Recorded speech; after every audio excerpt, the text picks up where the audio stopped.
ಎಲ್ಲರಿಗೂ ನಮಸ್ಕಾರ. ಇದು ನೋಡಿ ಒಂದು ಮಣ್ಣಿನ ಗೋಡೆಯ ಬಿಲ್ಡಿಂಗ್ ಬಿದ್ದೋದ್ಮೇಲೆ ಅದ್ರ ಮೇಲೆ ಒಂದು ಗಿಡ ಬೆಳೆದರೆ ಹೇಗಿರ್ತದೆ ಅಂತ ಹೇಳುವಂಥದ್ದು. ಗಿಡ ದೊಡ್ಡದಾಗಿ ಮರ ಥರ ರೂಪವನ್ನು ಪಡೆದುಕೊಂಡ್ರೆ ಹೇಗಿರ್ತದೆ ಅಂತ ಹೇಳೋದನ್ನು ರೀಲ್ಸ್ ಮಾಡಿದ್ದೀನಿ ನೋಡಿ. ಇದು ಇಟ್ಟಿಗೆ ಮೇಲೆ ಬೆಳೆದಿರುವಂಥ ಒಂದು 10 ವರ್ಷದ ಗಿಡ. ಇದು ಕಡೆಗೆ ಬೇರನ್ನ ಇದನ್ನು ತೋರಿಸ್ತಾ ಇದ್ದೀನಿ ನೋಡಿ. ಇದು ಮೇಲೆ ಬೆಳೆದಾಗೇ ಒಂದು ಮರದ ರೂಪ ಬಂದಿದೆ ಫುಲ್ಲಾಗಿ.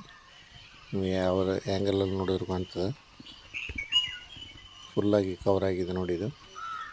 ಇದರದ್ದು ಫುಲ್ ವೀಡಿಯೋ ನಾನು ಯೂಟ್ಯೂಬ್ನಲ್ಲಿ ಹಾಕಿದ್ದೀನಿ, ವಿನೂಪ್ ಕೂರ್ಗ್ನಲ್ಲಿ ನೋಡಿ. ಎಲ್ಲರೂ ನೋಡಿ, ಲೈಕ್ ಮಾಡಿ, ಶೇರ್ ಮಾಡಿ, ಸಬ್ಸ್ಕ್ರೈಬ್ ಮಾಡಿ. Thank you all.